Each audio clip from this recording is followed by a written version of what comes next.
nirmala kenyam ko shaben ka Nur Online TV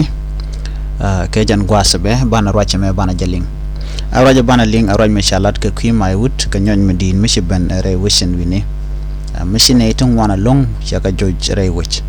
akan kono niam re rwajame mi jiram jidit ka Nur Online TV de jogono jin nywaka kanasen ko kien kami jiram jidit ka jan channel maba gorono jin be subscribe ke jan nywaka kanasen ko kien ka gor ben en wojin bi shar bi ja gor pinga kor ko mishiler shejeling aller ban lat gwas me kim bu kon lingana aller mishala re we ka my wood chaja kulle dobre wecha ka South Sudan chalre nene my wood kantin nyen midi chana juiten gwas me nyo cheneti shopke kini de kudang die judi jan barrow chaga joj re wech ka my wood nyoja mo chedide long janedi shopke kin de kudang die judi jan barrow de kel chaga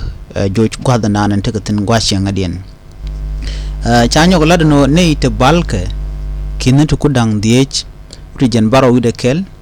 wide kurbang wan wide jan badda wide bangwan kane ti ka kane tan kontin ci nyoy ka joj ci karo barre wich ka koro nyoch medit re wich ka mayut ka panal state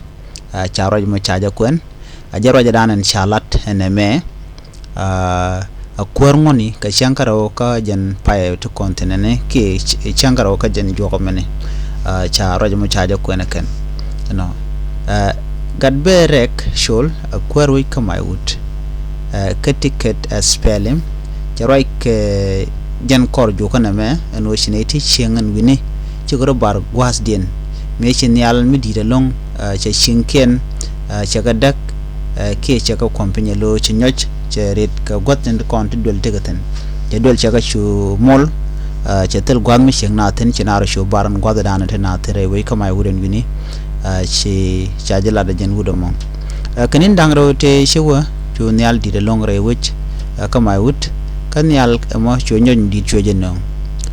gwas mi wan yal be ka kujin te Ethiopia ten ka pam ten konin te kujimi charo mo chaja ko ne no ajen yala dana wona dak ne pin kama wut ka jena ka Ethiopia re pam ne sho won tongo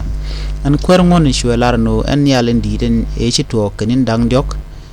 to ne ka chang long me pai to cha payam na dang wel ngware wich kama wut mo ke piu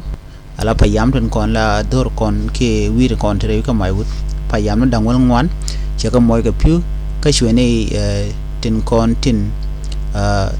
tek mit jet ka belken sho ka yar alo che chieng che ka kan ka che bel ba che ka lok re wichin wini ka mai wut chular no tadien mi bejan tama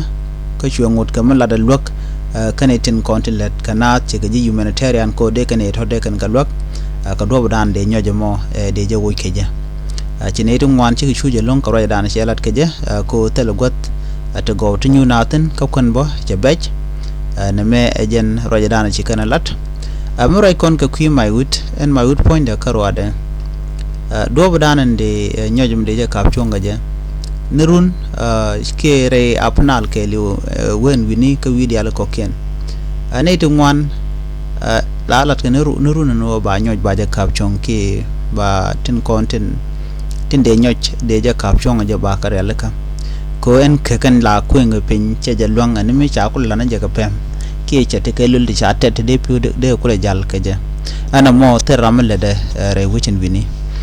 na me gor je no mi chi nyoche ben ko cha nga je no nuru no nyoche mala na nak la na joje ko nyon me ben be bot bedeten be jwad be gedeten brikton wan long bo rodien no ngan wini kenen ji won dial contre wichin wini de kan dubrin contre de nyoche de jowo ke je re wich de kan re kam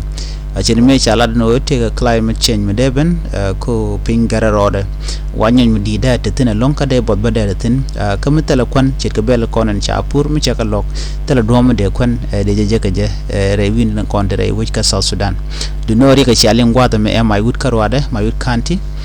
che payam na dang wel ngwan che ka mol ka nyoch ke che ka da ka nyoch chine de shop ke kin du kudang de ju jen balu de kel